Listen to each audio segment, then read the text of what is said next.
Eu esqueci de falar oi, Rafael.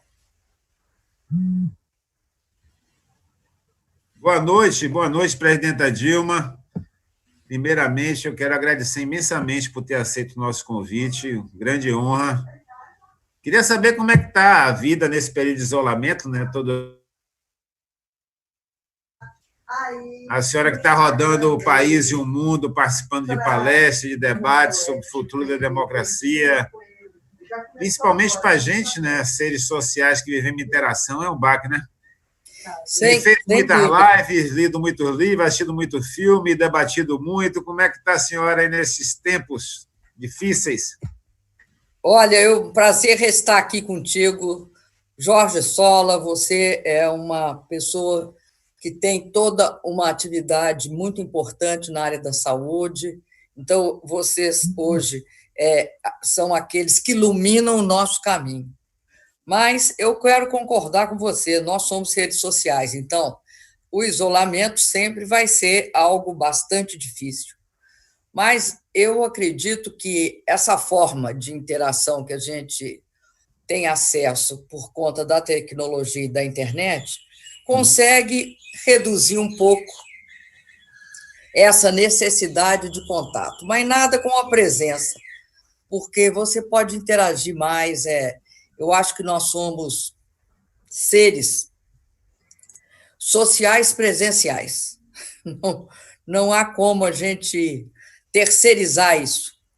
E eu queria dizer que estou lendo muito, vendo muito filme, assistindo série, e os filmes vão dos bons até os assim, água com açúcar, que são aqueles que fazem a gente, nos Distrair um dias mais pouco? pesados, esquecer da vida. Não tenha dúvida.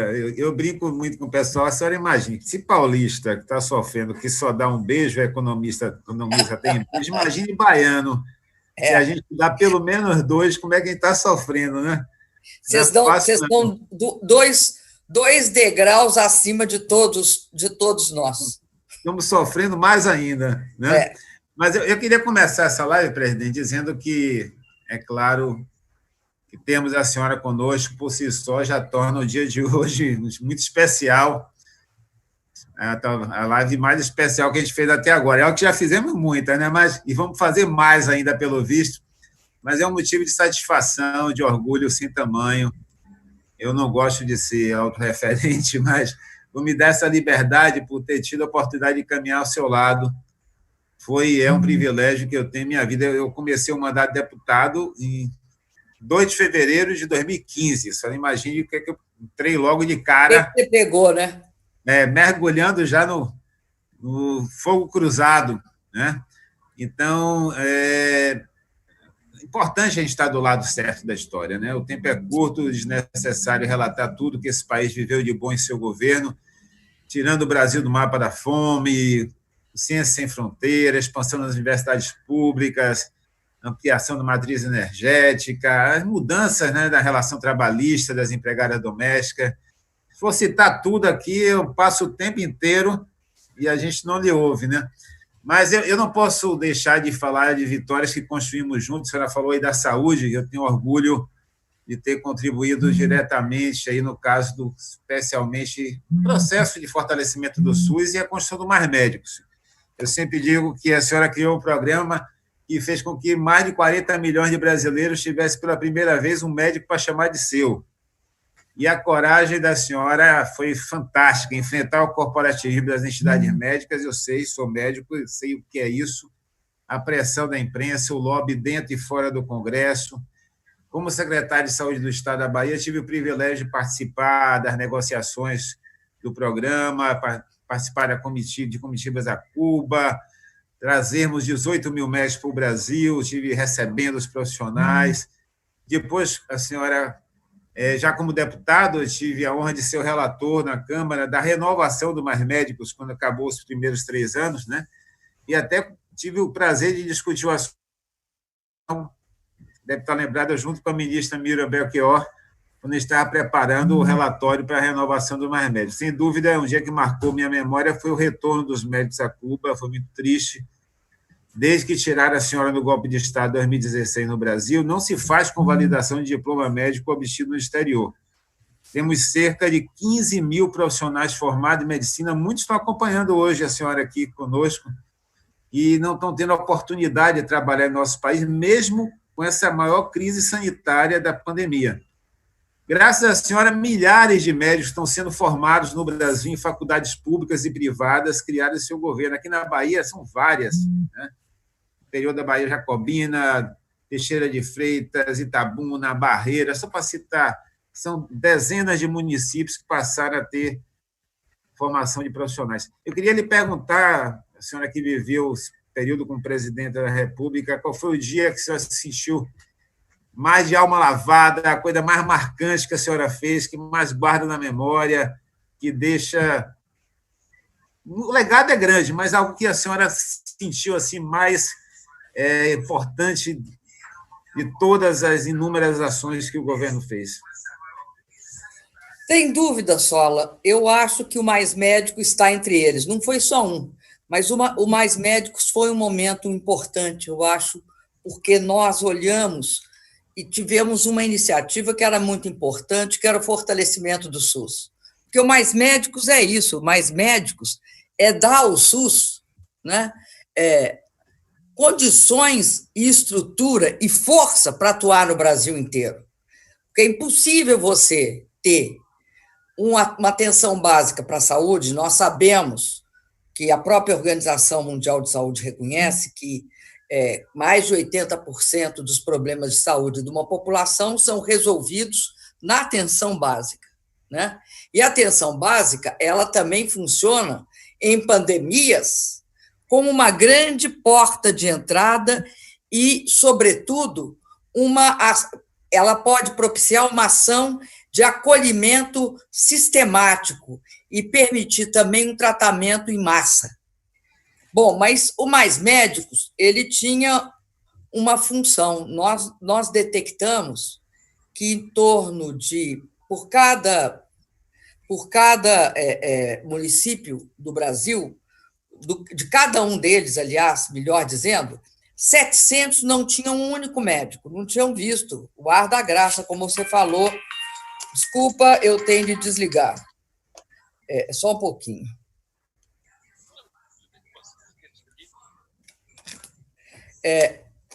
Eu tinha, naquela época, a clara consciência de que o Brasil ficava atrás da Argentina, do Uruguai, em número de médicos pela sua população. Nós tínhamos uma participação muito, muito pequena da população se a gente olhasse para os nossos vizinhos. Não estou nem falando o resto do mundo. Estou falando Uruguai e Argentina. Claro.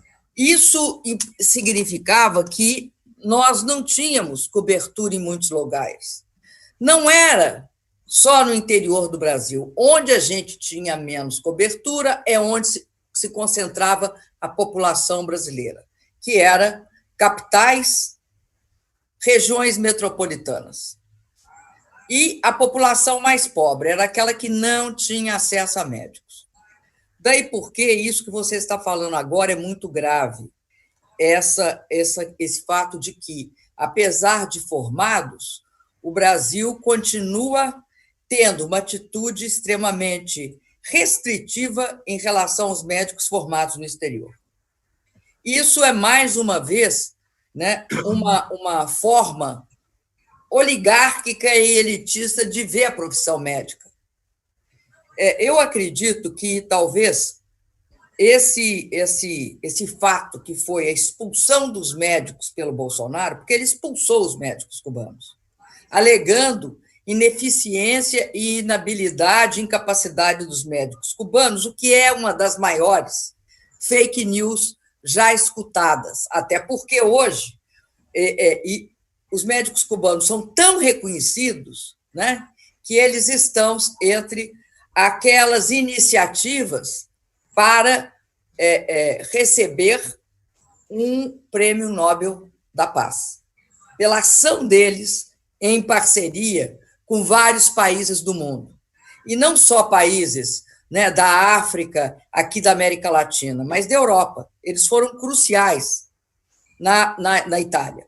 Então, eu acredito que esse foi um momento muito difícil. O outro momento muito difícil foi ver o nosso Minha Casa Minha Vida, viu, Sola?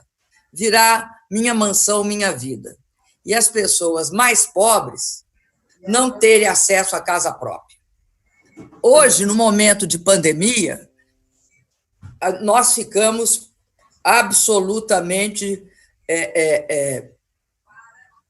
comprometidos com essa decisão. Por quê? Porque nós estamos vendo que a maioria da população que vive em condições precárias, as condições mais precárias derivam de não ter acesso à casa própria, de não ter aonde colocar colocam mais de 10 pessoas num só cômodo. Então, isso é gravíssimo. E a outra questão que eu acho que, para mim, é muito grave e que eu acredito que compromete de forma drástica todo o combate que nós tivemos à desigualdade é a perda dos programas sociais. Que programas? O fato que o Bolsa Família foi reduzido agora, nessa emergência, ele está colocado junto com a renda emergencial. Mas o Bolsa Família era um programa que não era para o momento de emergência. Eu acho que a proposta que o Partido dos Trabalhadores está fazendo de elevar o Bolsa Família, de elevar um programa de renda para R$600, é algo extremamente importante no país. Por quê? Porque um dos fatores que eu acredito que vão ser, entre os fatores que vão ser relevantes na saída da pandemia, está uma questão que eu acho muito séria no Brasil. A crise no Brasil vai ser uma crise por falta de demanda. As pessoas, as classes sociais, os trabalhadores, os pequenos comerciantes, os microcomerciantes, não vão ter demanda. Garantir uma demanda para a população brasileira vai ser algo fundamental. Então, eu acredito que essa proposta, que vem substituir o Bolsa Família, que é dos R$600, permanentes, não esse que o Bolsonaro está fazendo. O Bolsonaro está propondo 2 meses, depois ele quer fazer um processo de redução sistemática do auxílio, de formas que ele se interrompe quando a população mais precisar, que é na retomada desse processo e no fim dele. No fim dele, todas as forças vão estar esgotadas e, portanto, na retomada, as pessoas vão estar comprometidas na sua renda. Eu acredito ainda, só porque nós estamos falando aí com a Bahia, que um fato muito importante também está sendo essa destruição da Petrobras. Porque a Petrobras está sendo esquartejada. Exatamente. Disfarçadamente, encobertamente, de forma assim, quase clandestina, estão erodindo a Petrobras. Uma das coisas mais graves é a questão do gás. Entregaram agora 3 plataformas pela receita de petróleo de 1 dia e meio das 3 plataformas. 1 dia e meio foi o valor que entregaram 3 plataformas pelo valor da produção de 1 dia e meio das 3. Absurdo, escandaloso. Alguém está ganhando muito com isso, porque ninguém vai acreditar que é só uma questão ideológica. Uma questão ideológica, mas é uma questão também de transferir riquezas para bolsos privados. E isso é muito grave, porque, no caso específico da Petrobras, envolve várias questões. A Petrobras sempre foi uma empresa que liderou uma série de atividades industriais. Na área da química, ela sempre puxou vários segmentos econômicos. Ela até móveis e equipamentos, por conta, quando a gente fazia as plataformas aqui, até isso, a Petrobras tinha uma capacidade grande de dinamizar, né? Setores até convencionais. Agora, eu acredito que tem algo que está acontecendo na Petrobras, que é a tentativa de transformar a Petrobras naquilo que era o sonho do Fernando Henrique Cardoso, numa empresa só de exploração e prospecção. Nenhuma empresa de petróleo do porte da Petrobras é uma empresa só de exploração e prospecção. Todas elas são empresas verticalizadas que vão, eu acho gravíssimo a história da distribuição, né, da alienação da distribuição da Petrobras, da alienação da área de gás, da alienação de todas as áreas que eles estão querendo agora fazer uma forte alienação do patrimônio do refino. Então, nós vivemos uma situação também nessa área bastante caótica. Agora, sobretudo, eu acredito que o comprometimento da educação é algo muito grave. Você falou na formação de médicos. O Mais Médicos era médico, mas era também contratar, criar universidades aqui que pudesse oferecer no médico seus próprios recursos para atender sua própria população. Agora, já no Temer, houve uma restrição das faculdades de medicina. Ele reduziu o financiamento para as faculdades de medicina. E eu acredito que talvez a ação mais deletéria do governo Bolsonaro, além da área da saúde, além da área da habitação, e de tudo isso que nós falamos e não falamos ainda do meio ambiente, é na área de educação. O ódio que eles têm do setor universitário brasileiro, da universidade pública brasileira, é algo assustador. E isso é assustador porque, no Brasil, a universidade, ter acesso a uma universidade é questão de distribuição de renda e riqueza. Para mim, ter acesso à educação de qualidade para toda a população brasileira é acesso à distribuição de riqueza, não é renda, é riqueza. E acredito uma outra coisa, acredito que você, sem universidade forte, não produz ciência e não produz tecnologia nem inovação. E o mundo vai ser o mundo da economia do conhecimento. Nós estamos falando isso há vários anos. Na economia do conhecimento, a quarta revolução industrial, internet das coisas, inteligência artificial, impressão em 3D, robótica, tudo isso tem de ter uma capacidade de ser articulada pelo Brasil. Agora, não é aderindo aos Estados Unidos que isso vai acontecer. Nós defendíamos um acesso do Brasil a um mundo sul-sul multipolar.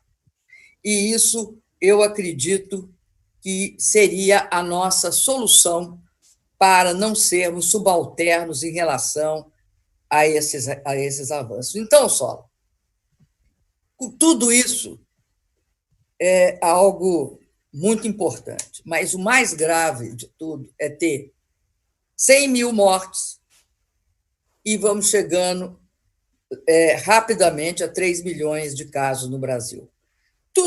E você que é médico sabe que está subestimado.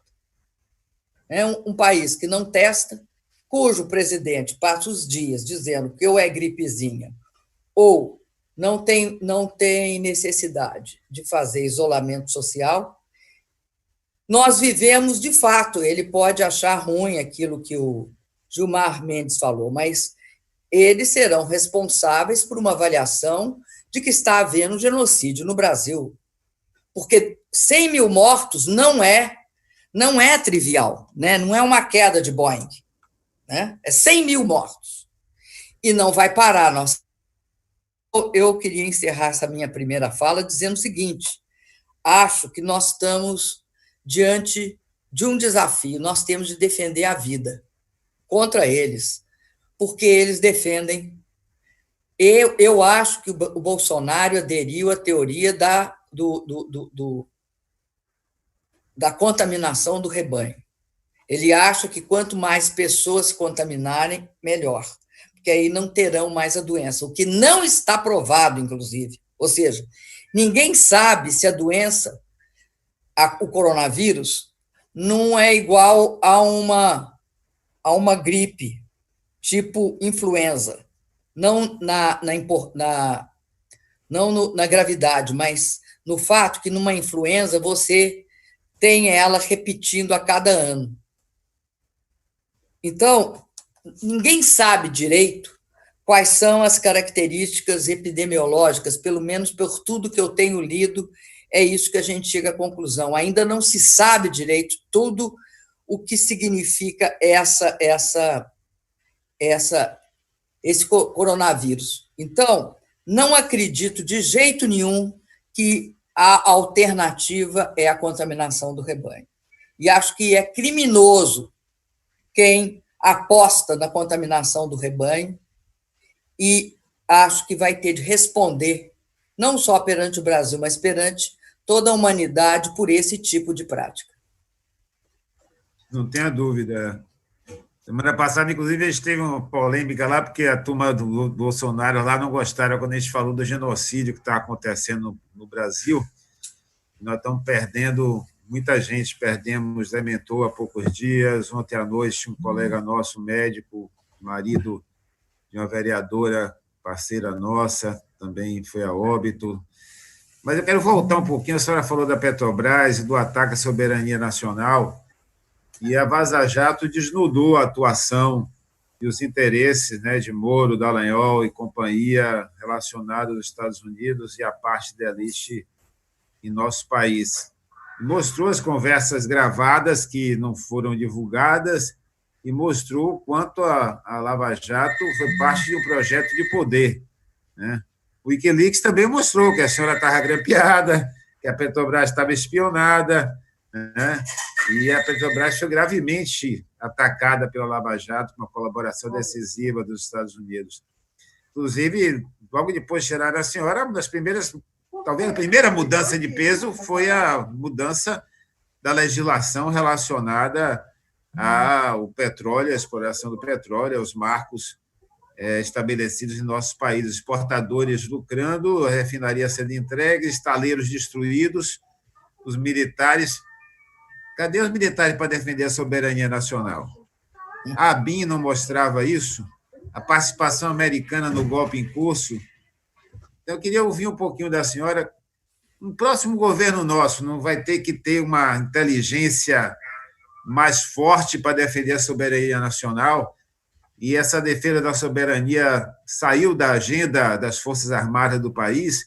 Ou seja, o que estão destruíram a engenharia pesada, a engenharia naval, estão destruindo, como a senhora falou, a inteligência, a indústria do conhecimento. Que país é esse, presidenta?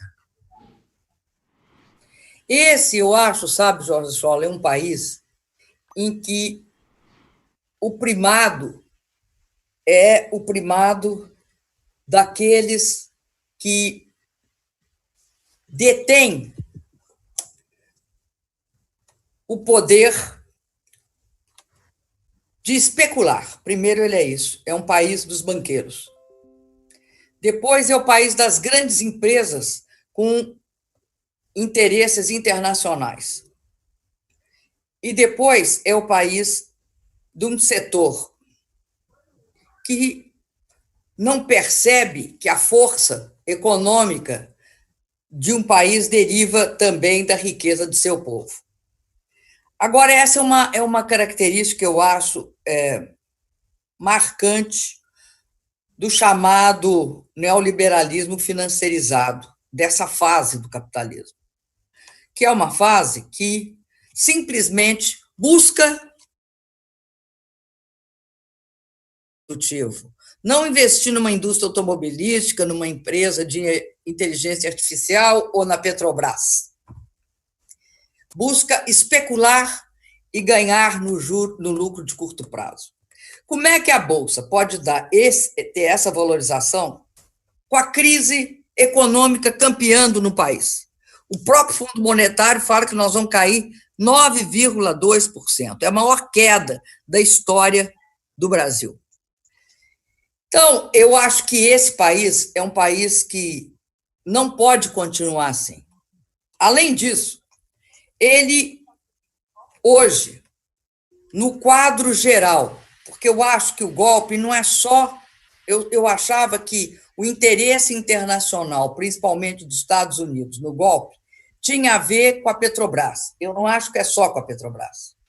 Tem a ver com o fato do Brasil ter tido uma postura sempre buscando articulações dentro da América Latina, na África, nos BRICS, e eu acho que essa incomodava demais, os BRICS, que era Brasil, Rússia, Índia e China, e África do Sul, e, ao mesmo tempo, queria uma subordinação do Brasil que nós não jamais aceitamos, não só demonstrar, como nem chegamos, não aceitávamos nem que houvesse esse tipo de problema colocado para nós.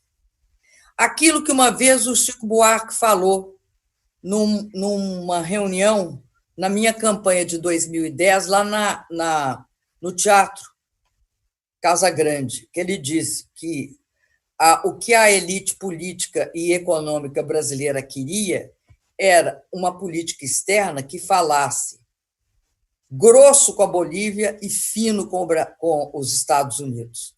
Essa política que fala fino com a Bolívia, aliás, fala grosso com a Bolívia e fino com os Estados Unidos, é essa que o Trump está desenvolvendo. E aí nós vamos ver que as relações mudaram. Em relação a alguns países, não é guerras, não é intervenções militares.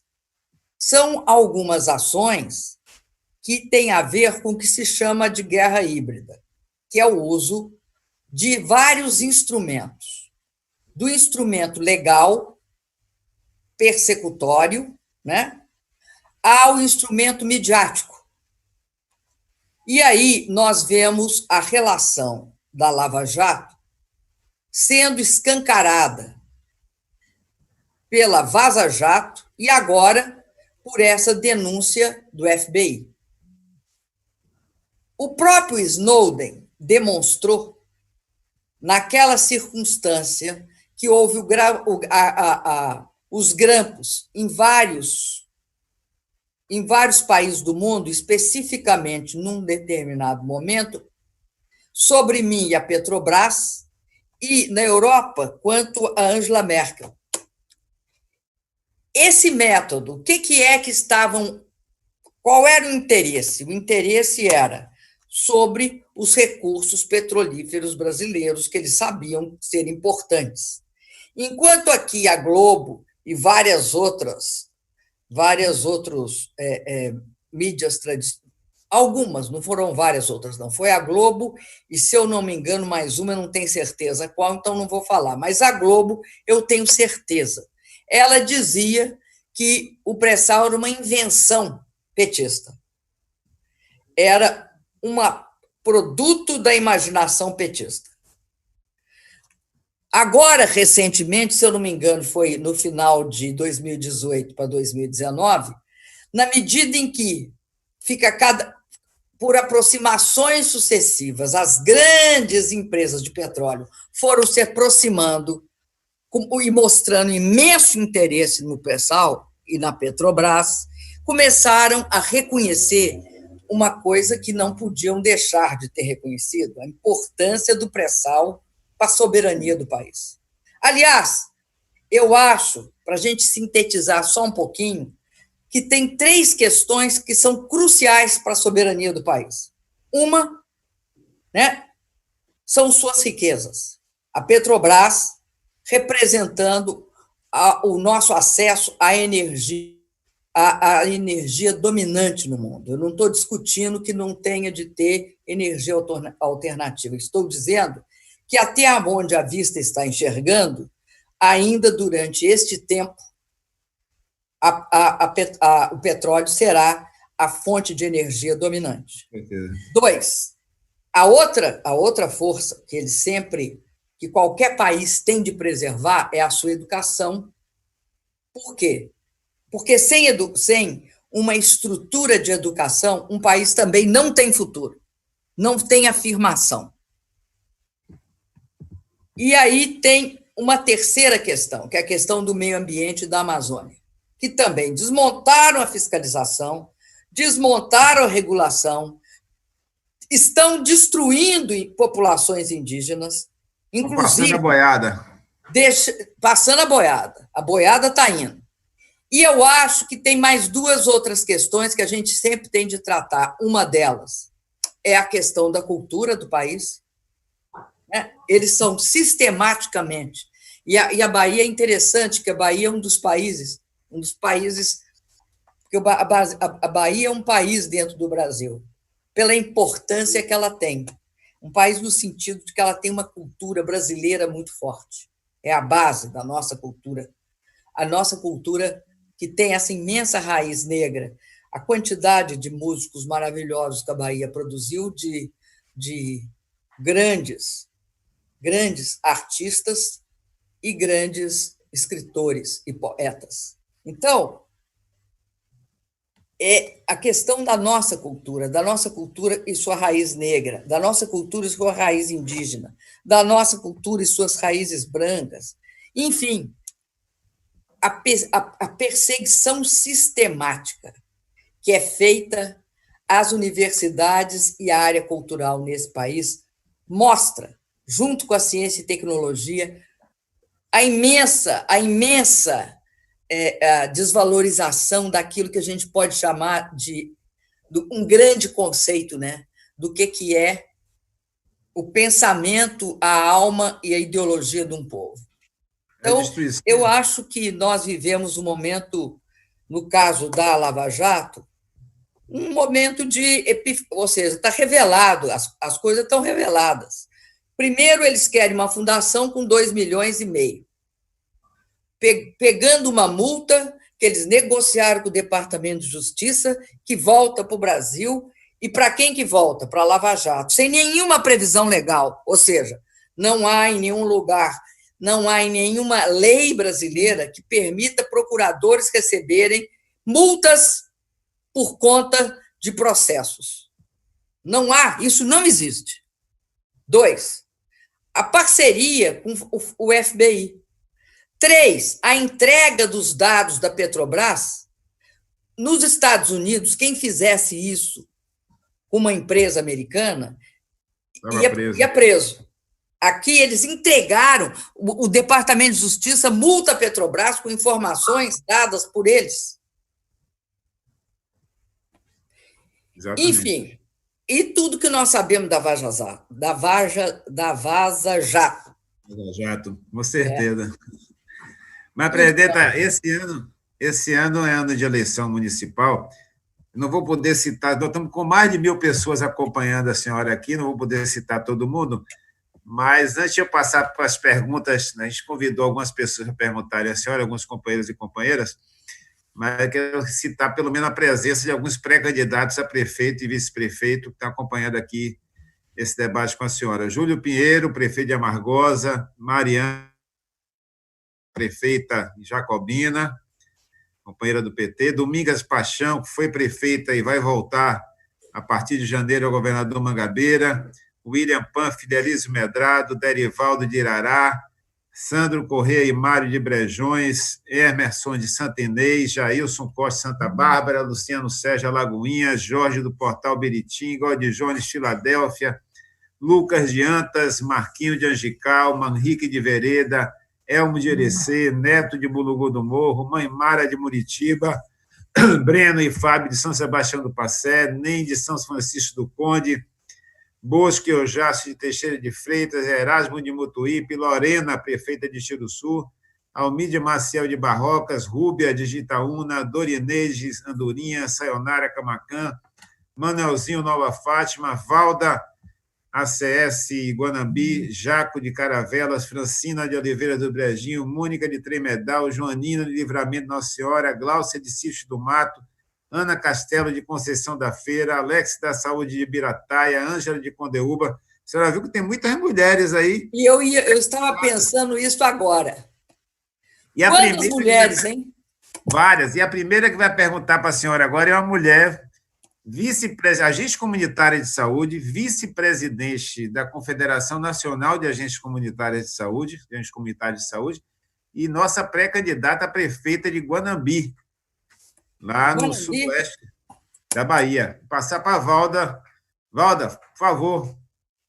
O Rony está assistindo da Espanha com Maria. Boa noite a todos os companheiros, em especial meu companheiro Jorge Sola. Companheira Dilma, minha presidenta, é com muito orgulho que estou nesta noite participando dessa live contigo. Em 2014, companheira, você trouxe para essa região e nos entregou a maior obra pública, com mais de 180 milhões de investimento, que foi a adutora do algodão, dando qualidade de vida a toda a nossa região, trazendo água para todos. Companheira, como pré-candidata a prefeita desta cidade, pelo nosso Partido dos Trabalhadores, eu tenho uma preocupação. Quais as consequências a privatização dessa água trará para todos os nossos municípios brasileiros? Olá, presidenta Dilma, prazer estar falando contigo. Quero agradecer ao deputado Jorge Sola por essa oportunidade. Bom, eu sou Jéssica Sinai, sou vice-presidenta do PT da Bahia e estou como pré-candidata a vereadora em Salvador. Presidenta, Salvador é um reflexo da prioridade dada dos nossos governos em diminuir o déficit em relação à moradia, à mobilidade urbana e à infraestrutura. Hoje a cara de Salvador é outra. Nós temos o metrô, nós temos a Via Expressa, nós temos a Avenida 29 de Março. E também Salvador foi a capital que mais recebeu unidades do programa Minha Casa Minha Vida. Mas, infelizmente, essa realidade ainda é muito dura para os soteropolitanos. Nós precisamos ainda fazer muitas coisas. E, infelizmente, desde o golpe de 2016, foi praticamente zerado todos os investimentos nessas áreas. Também com essa pandemia que nós estamos vivendo, eu me preocupo muito com o pós-pandemia, né? Quando todos esses auxílios emergenciais forem encerrados, vai aparecer um grande problema que a gente já convive há um tempo, que é o desemprego no Nordeste. E Salvador precisa retomar o seu crescimento e precisa que as pessoas também tenham qualidade de vida. Por isso eu pergunto, presidenta, para retomarmos esse crescimento, é necessário o investimento público, mesmo com déficit nas contas públicas e com toda a dificuldade que o nosso Brasil tem, como é que a gente pode retomar o crescimento? Olá, minha eterna presidenta Dilma. É uma honra participar dessa live. Eu sou Simone Barbosa, mestre em Economia Política e pré-candidata em Feira de Santana. Falar com você sobre essas políticas públicas é uma honra, até porque você fortaleceu o ensino superior no Brasil. Você criou o programa Ciências Sem Fronteiras, que desenvolveu tecnologias nos equiparando às melhores indústrias do mundo. Então, fomentou tantos programas de capacitação profissional, gerou, tanto na indústria naval como na de petróleo e gás, muito emprego e renda para a nossa população. E hoje o mundo avança para a chamada quarta revolução industrial, com a chegada do 5G, com a automação da mão de obra. E o Brasil não produz nada, presidenta. Não desenvolvemos nada. Compramos agora tudo pronto e caríssimo. Voltamos a ser aquele Brasil colônia, com commodities de agronegócio e petróleo bruto, porque nem refinamos mais nada. Tempo e como reverter esse desmonte?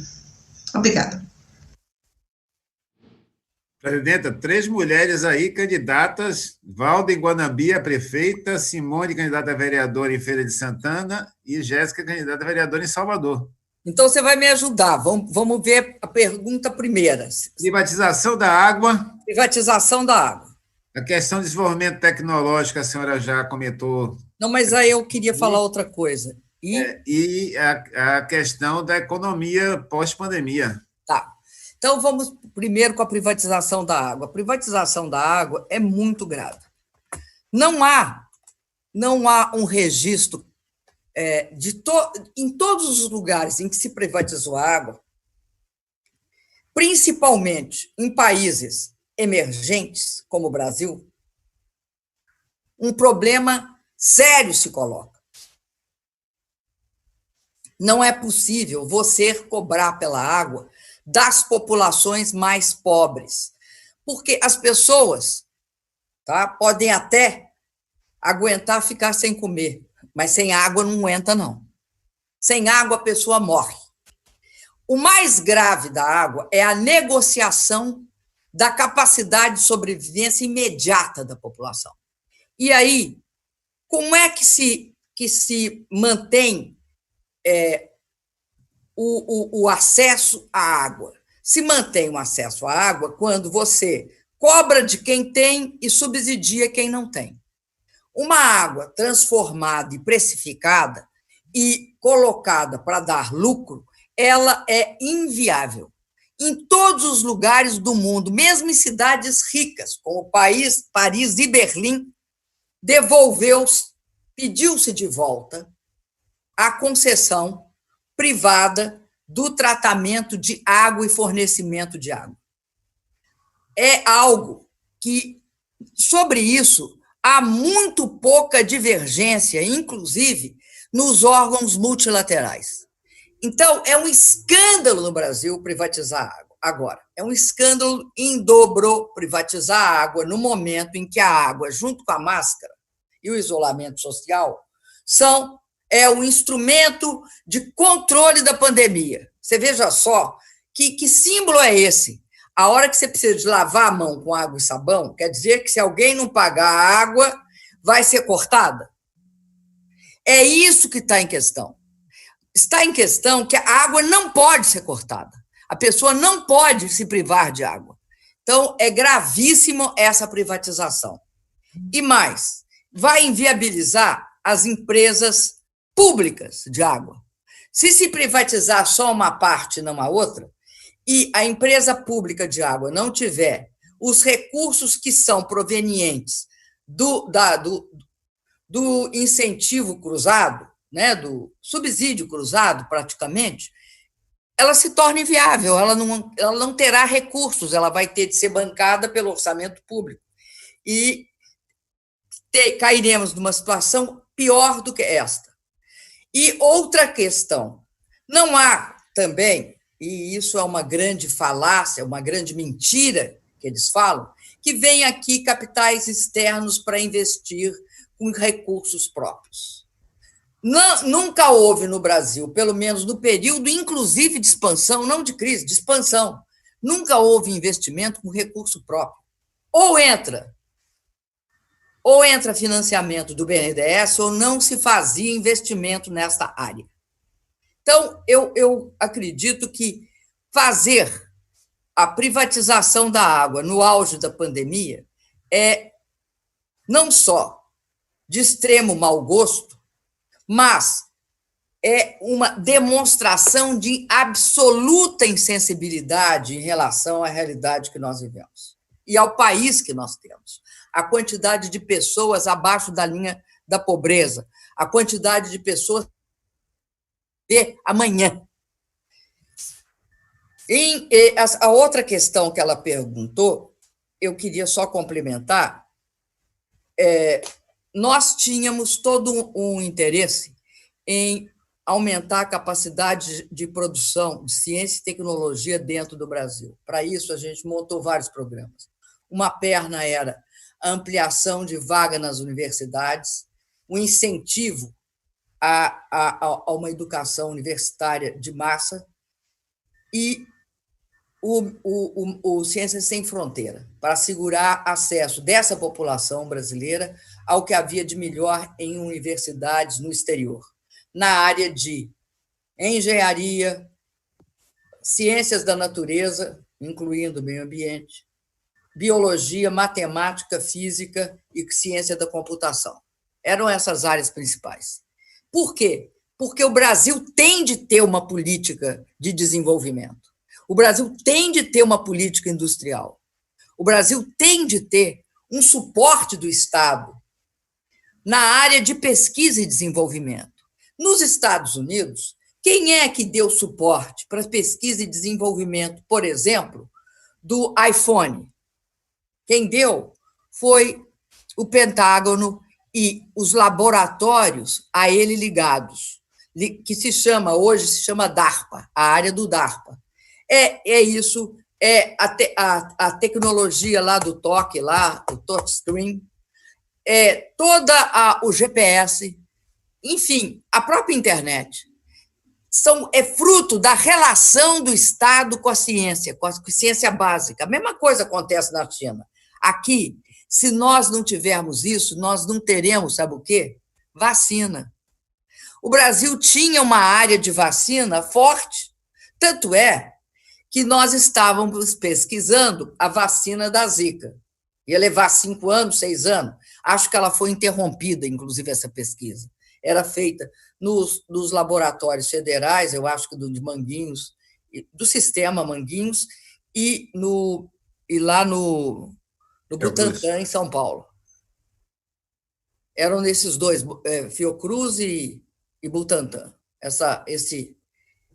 esses dois. Então, é um absurdo. Como é que um país como o nosso, não pode produzir respirador? Se produziu avião, a jato e plataforma de petróleo. E explorou água, que ainda explora em torno de 3,5 km abaixo da lâmina d'água, eu acho que é o limite. Não sei se chegaram a mais, mas até onde eu sabia era 3,5 km abaixo da lâmina d'água. Com alta pressão e alta temperatura. Óbvio que nós temos condição. Então, não ter política industrial é uma exigência de quem? É uma exigência dos Estados Unidos também. É uma exigência da elite econômica brasileira que quer uma entrada nas cadeias global de valor pela porta dos fundos. Qual é a porta dos fundos das cadeias globais de valor? É a gente continuar fornecendo só alimentos e matérias-primas e recursos minerais. E a terceira... Pode falar. Petróleo bruto, grãos e carne não processada. É isso que eles querem. Além disso, os minérios todos, né? Porque a Amazônia, liberar a Amazônia é para ter acesso aos nossos minérios também. Né? Não é de graça aquela fala do Elon Musk. Eles querem o solo para virar pasto e o subsolo para tirar os minérios. Isso mesmo. Bom, tem mais perguntas aqui para a senhora? Eu tenho mais uma que eu acho que tinha, não tem, não? De certa forma, já foi também abordada. Tá bom, então consideramos respondida.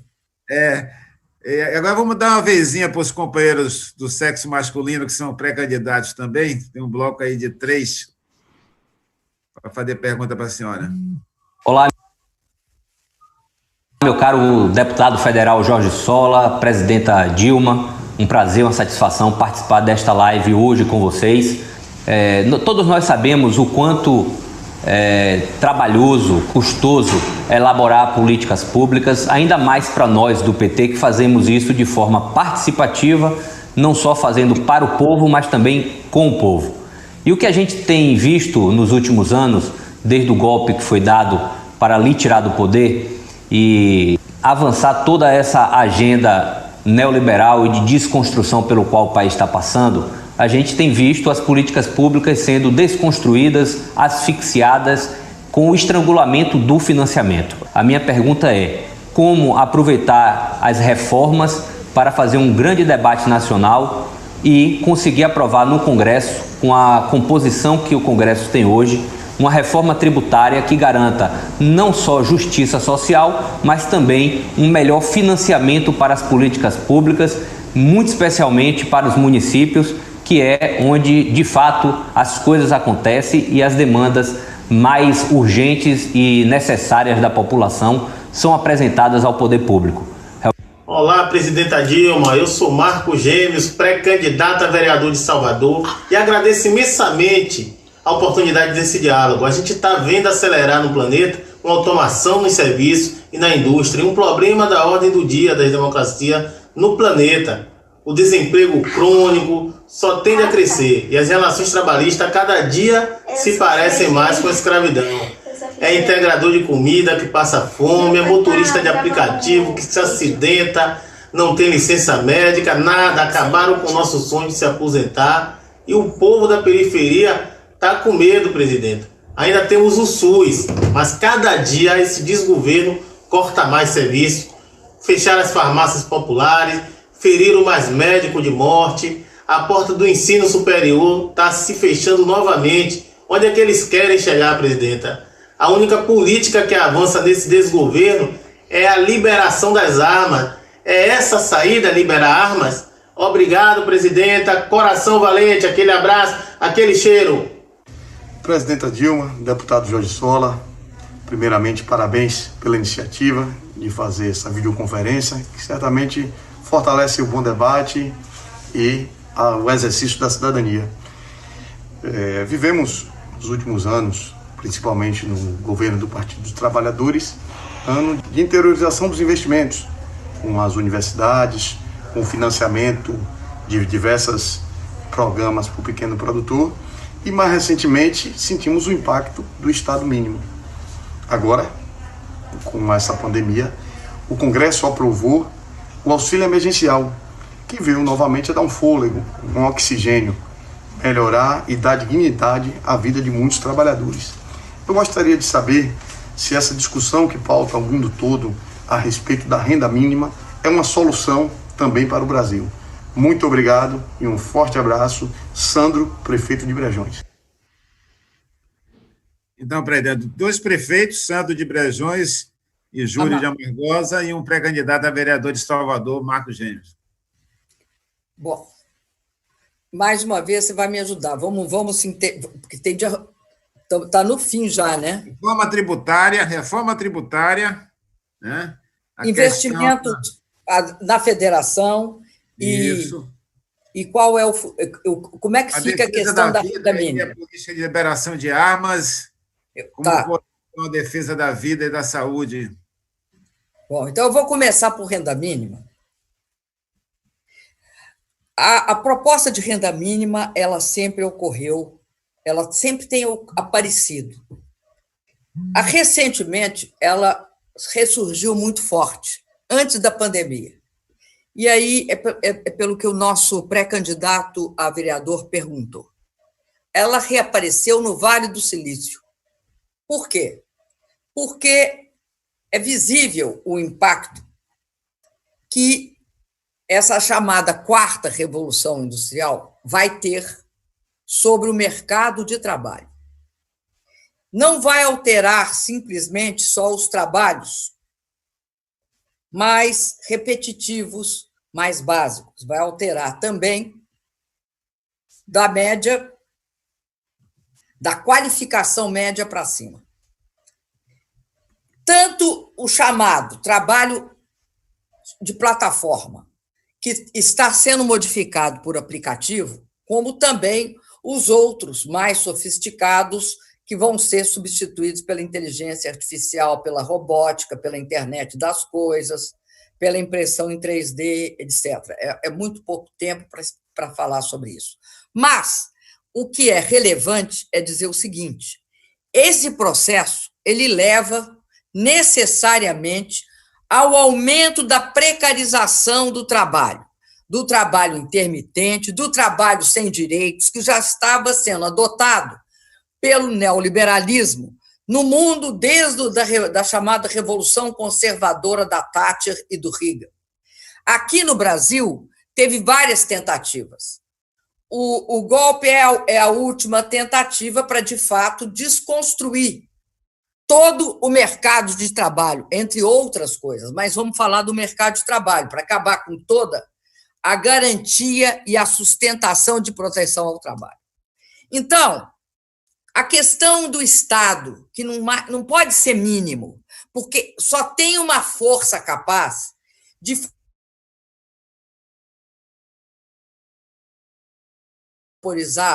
das grandes empresas de tecnologia, como a Facebook, o Google, a Microsoft, a Amazon. E isto só pode ocorrer com um Estado forte.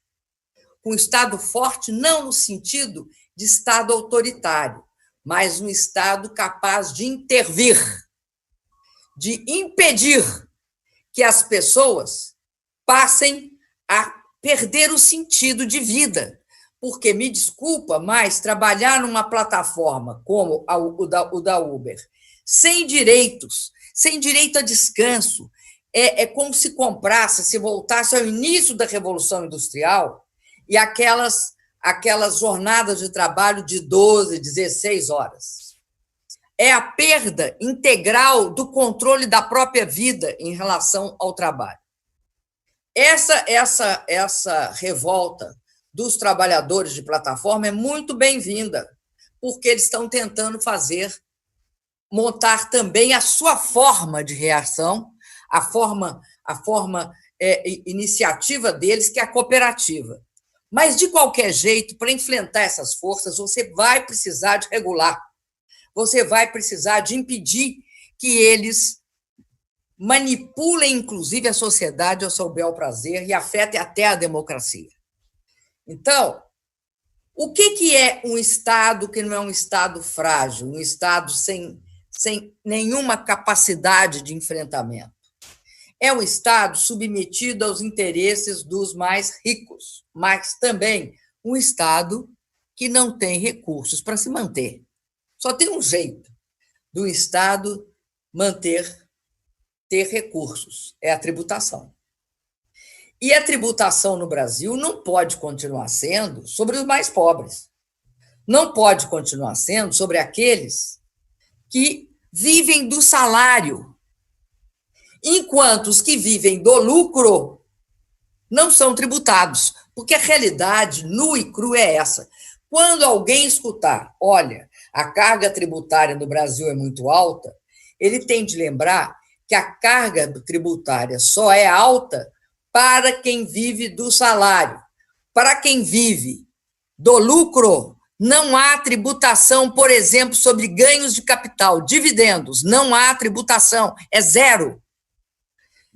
Outra questão, vivem falando que as pessoas você tem de apostar na meritocracia.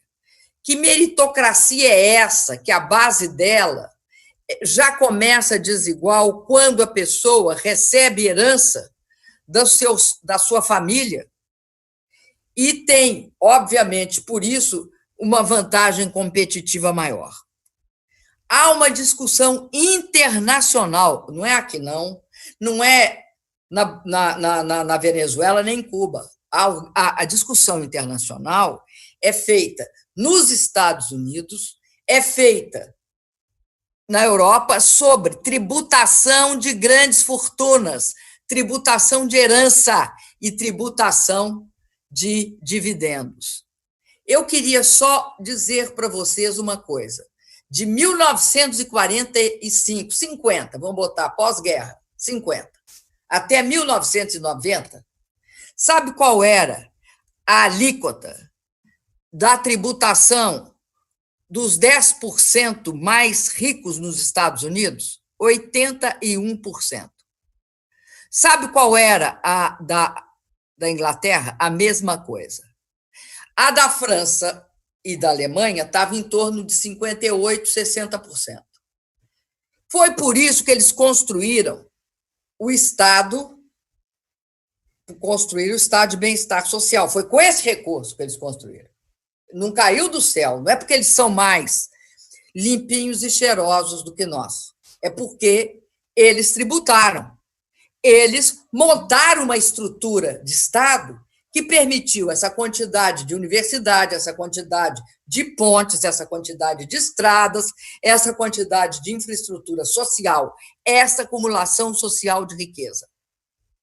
E aí, uma coisa é clara, no pós-pandemia, o mundo inteiro vai discutir uma questão. Quem paga essa conta? Que conta? A conta do mundo ter fechado, ter parado, porque o mundo parou. Não foi só aqui no Brasil. Até aqui no Brasil é um dos lugares que menos se fez isolamento social. No resto do mundo houve isolamento social muito mais forte. Então, houve por demanda e houve por oferta. Quando você parou, parou de fornecer. A China parou janeiro, fevereiro, março, até maio, eu acho, de produzir. Os Estados Unidos, então, o último dado dá uma queda de 33% em 3 meses. Então, o que eu estou falando? Falando que todo mundo terá um problema. Como pagar esta conta? E uma coisa é clara, você só assegura a retomada se você garantir que a população tenha acesso a uma renda mínima. Essa renda mínima é renda, não é, não, ela, ou seja, ela não é para pagar a educação, ela não é para pagar a saúde, ela não é para pagar a casa, ela não é para pagar nenhum benefício social, é renda de subsistência. Por quê? Vão falar assim, mas o Bolsa Família era menor. Era sim. Sabe por que que era? Porque as pessoas trabalhavam. E o Bolsa Família era para complementar. Essa renda ela vai ter de ser mínima mesmo. Se a pessoa trabalhar e ganhar, por exemplo, 300, ela vai ser 600. Ou seja, você vai pagar mais 300. Quando você recuperar, até a recuperação, como não tem hipótese, a pessoa tem de ficar em casa, é o que recomenda a ciência, é o que recomenda a proteção à saúde, é integral, é R$600. Agora, pós-pandemia, terá de manter esse mínimo minimorum, porque se não manter, vai haver um colapso social, uma revolta social, as pessoas vão passar fome, porque o trabalho, o emprego não vai recuperar na mesma rapidez. E aí entra o seguinte, como é que paga? Eu vou falar para vocês como é que disse que pagava os países europeus. A dona Angela Merkel e todos os países europeus aprovaram um plano de recuperação equivalente ao PIB brasileiro, 1 trilhão e 800, pagáveis em 30 anos, aquilo que for pagável. Desses 1 trilhão e 800, 390 não são pagos, é a fundo perdido, é orçamento. Uma outra parte é para aqueles países que ganham menos e vão ter um financiamento. Enfim, eles montaram uma formação. Agora, a base de sustentação disso, como é que sustenta isso? Eles são ricos, é claro, mas como é que sustenta? Por 3 formas. Eles vão emitir dinheiro. O que é emitir dinheiro? Os países europeus vão emitir títulos. E o Banco Central compra. Quando ele compra, ele paga dinheiro, bota dinheiro na mão dos países, contra título. O Brasil terá de fazer isso também. Se não fizer isso, não sobrevive, porque ir para o mercado internacional e captar dinheiro é pedir chumbo grosso na asa. Ou seja, é fazer o que está fazendo o Guedes. Eu e o Lula acumulamos 380 bilhões de dólares de reserva. Por isso, essa história que o Brasil estava quebrado no final de 16 é a mais pura mentira. Por quê? 380 bilhões de dólares ele tinha em caixa. É dele, estava aplicado. O Brasil tem aplicações de 380 bilhões de dólares. O Guedes já vendeu, eu acho que uns 50. Exatamente. Já torrou 50. Exato. Por que não pode vender isso? Porque isso é a nossa proteção. Sabe, quando vier querer qualquer discussão conosco, essa discussão vai estar lastreada, nós vamos ter nas costas 300, agora é 330, né? 330 bi de dólar. Então, nós não somos Argentina. Nós não temos de negociar com o Fundo Monetário, nem deixar que o Fundo Monetário imponha como nós recuperamos. E aí tem uma coisa importantíssima para prefeitos, que é que eu vou acabar com prefeito. Falar sobre prefeitos vale um pouco para governador, mas governador tem outras características. Mas prefeito,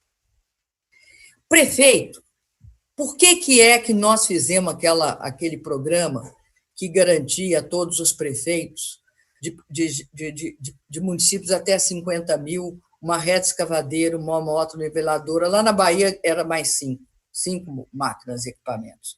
Por quê? Porque é zona do semiárido. A zona do semiárido era 5, se eu não me esqueci, reta escavadeira, moto niveladora, caminhão caçamba, pá carregadeira e tinha mais um que eu esqueci. Pipa. Bom, Por quê?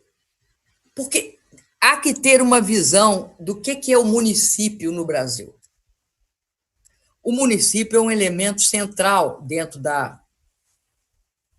federação.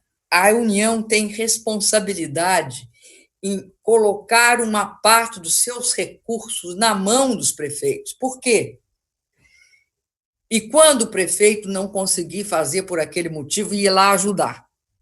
Por que tem isso? Sem olhar para qual é o partido do prefeito, mas de preferência tendo um prefeito comprometido não em embolsar o dinheiro e fazer outra coisa, mas realizar a obra. E aí, a minha experiência é que os prefeitos do Partido dos Trabalhadores tinham um grande compromisso com as suas populações. Então, eu quero dizer isso. Sem a União ajudando, é muito difícil ser prefeito. Por isso que eu saúdo a coragem de vocês. Porque também, sem vocês, é muito difícil fazer frente a esse fracasso, a essa falência de gestão que é esse governo Bolsonaro. Porque é impressionante como é que uma pessoa quer, no momento de pandemia,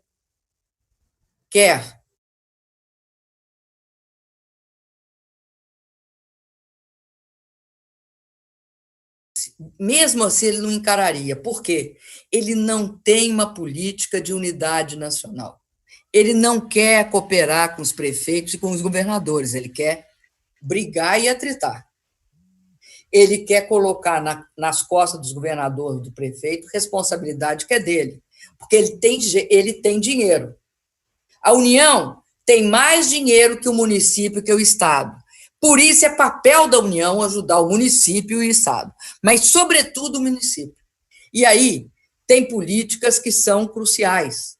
Não há como fazer política de saúde sem ter a inserção municipal. Não há como fazer Minha Casa Minha Vida sem inserção municipal.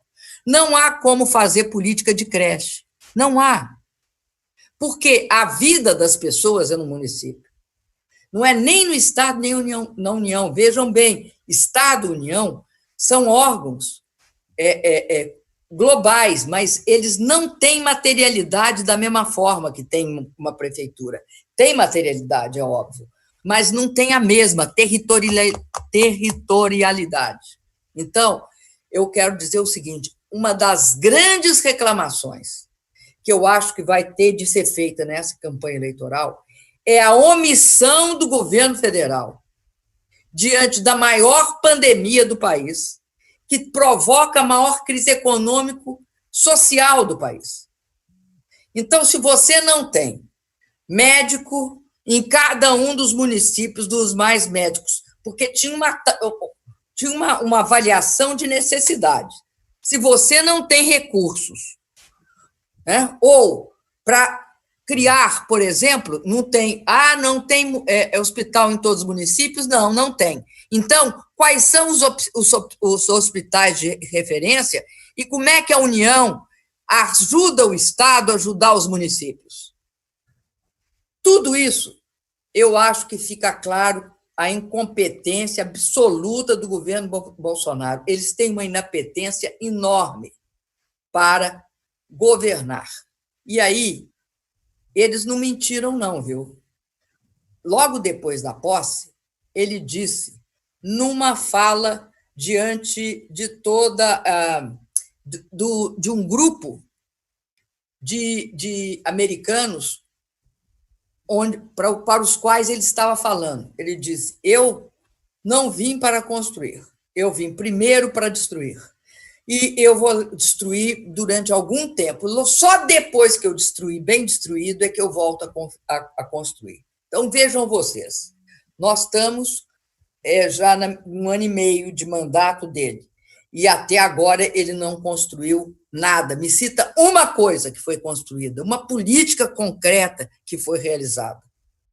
Eu fiquei estarrecida quando o ex-ministro Chioro mostrou dados dizendo que os recursos disponíveis para transferência para municípios e estados não foram empenhados, ou se foram empenhados, não foram transferidos. Então, é muito grave a situação. Só Gastaram- 30% tinha sido transferido. Gastaram 30% dos recursos disponíveis para o Ministério da Saúde até agora. Agora, com isso da saúde, agora imagina, ele vai ter um problema, sabe, Sola? Você é deputado federal. O problema, a briga vai se dar sobre o teto dos gastos. Tem uma instituição que chama Instituição Federal Fiscal lá, que diz o seguinte, que no ano que vem não existe como manter o teto dos gastos. Mantém e paralisa tudo, paralisa qualquer possibilidade de investimento, qualquer uma, não interessa qual seja, qualquer projeto social. Então, qual é o problema? O Bolsonaro quer se eleger. Ele era contra. A tática do Bolsonaro é o seguinte: ele é contra todas as medidas sociais. Quando a gente aprova no Congresso, ele fica a favor e tenta capitalizar como sendo dele. Não é assim que ele está fazendo? É assim que ele fez com o Fundeb, assim que ele fez com a renda emergencial. A renda emergencial dura mais 2 meses. Se ele interromper essa renda emergencial, vai ser a maior revolta nesse país, porque as pessoas não têm onde recorrer, porque explodiu o desemprego real mesmo é mais de 30 milhões. Explodiu o desemprego. Se não tiver essa cobertura, as pessoas não têm do que viver. Ora, o Guedes não quer dar esse dinheiro. Então, o Guedes vai ter esse conflito. E é interessante que aí o Guedes propõe uma série de mecanismos fiscais que eles não querem. Quem não quer? Por exemplo, Rodrigo Maia. Então, vai haver um conflito interno a eles, porque é insolúvel com essa visão política do teto dos gastos. Isto é insolúvel. E o mais grave é querer também reduzir esses R$600, porque antes as pessoas complementavam a renda. Aquela história que era Bolsa Esmola é a maior mentira do mundo. O povo desse país é trabalhador. Quando o desemprego estava 4,6, esse povo trabalhava e não era suficiente, então recebia o Bolsa Família como complementação. Agora não tem renda nenhuma. Ele corta os 600, o pessoal passa fome. Então, é muito grave os próximos meses. O que eles vão fazer? Porque eu fico muito preocupada como é que as pessoas vão sobreviver. E daí eu quero, mais uma vez, homenagear, em nome de todos os candidatos, os pré-candidatos, a prefeito e as pré-candidatas a prefeita, os pré-candidatos a vereadores e as pré-candidatas a vereadoras, eu quero homenagear uma coisa. É muito importante que nas horas difíceis tenham pessoas valorosas, corajosas e comprometidas com o povo desse país. Então, quero homenageá-los. Porque é difícil. Eu nunca vi uma situação tão difícil com governantes tão insensíveis e tão desinteressados da sorte do povo brasileiro. Com certeza, presidenta Dilma. E eu quero aproveitar também para parabenizar o governador Rui Costa, que nessa crise ele mostrou o papel da liderança, né? Botou no colo a condução de forma corajosa, responsável, e não é por acaso que a Bahia está entre os 5 melhores estados nos resultados do enfrentamento da pandemia em todos os indicadores. E também, para concluir, agradecer o empenho que a senhora teve na defesa do Sistema Único de Saúde, no investimento no SUS, e eu tenho sempre chamado a atenção que nós vamos sair dessa crise, vamos sair dessa pandemia com a população brasileira defendendo mais o SUS, cobrando mais recursos para a saúde, reconhecendo mais o trabalho dos profissionais de saúde e a importância dessa política pública que teve seu apoio do presidente Lula e que agora tem sofrido um grande revés. Presidenta, muito obrigado. Quero mais uma vez agradecer, né? Estaremos lá, continuaremos no Congresso lutando em defesa da retomada desse país, na luta pelos direitos, na luta que possa reconstruir políticas públicas que façam a diferença no cuidado das pessoas. Acho que isso é importante. Cuidar das pessoas como a senhora cuidou é diferencial dos gestores públicos, é o diferencial na gestão pública, e, com certeza, nós vamos... Essa eleição desse ano é só antessala para 2022, presidenta. Muito obrigado mais uma vez, e agradecer a todos que acompanharam conosco aí, participaram conosco. Valeu, grande abraço, presidenta, muito obrigado. Abraço.